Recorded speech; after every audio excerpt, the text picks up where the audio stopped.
If I were the devil,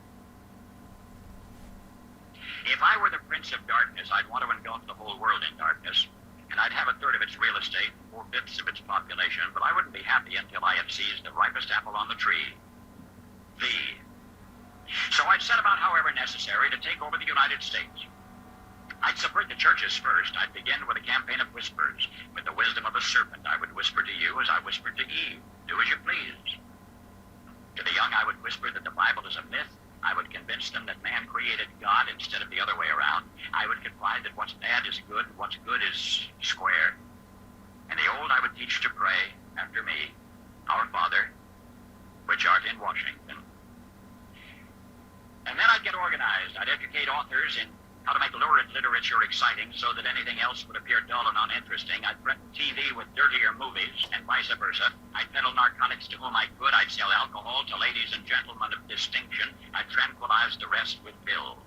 If I were the devil, I'd soon have families at war with themselves, churches at war with themselves, and nations at war with themselves, until each in its turn was consumed.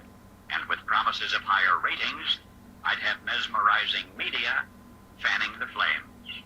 If I were the devil, I would encourage schools to refine young intellects, but neglect to discipline emotions. Just let those run wild. Until before you knew it, you'd have to have drug-sniffing dogs and metal detectors at every schoolhouse door. Within a decade, I'd have prisons overflowing. I'd have judges promoting pornography. Soon I could evict God from the courthouse, then from the schoolhouse, and then from the houses of Congress. And in his own churches, I would substitute psychology for religion and deify science. I would lure priests and pastors into misusing boys and girls and church money. If I were the devil, I'd make the symbol of Easter an egg and the symbol of Christmas a bottle. If I were the devil, I'd take from those who have and give to those who want it until I had killed the incentive of the ambitious. And what'll you bet?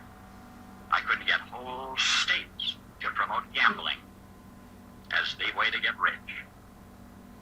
I would caution against extremes in hard work, in patriotism, in moral conduct.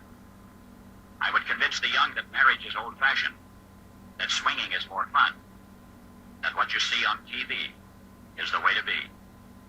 And thus I could undress you in public, and I could lure you into bed with diseases for which there is no cure.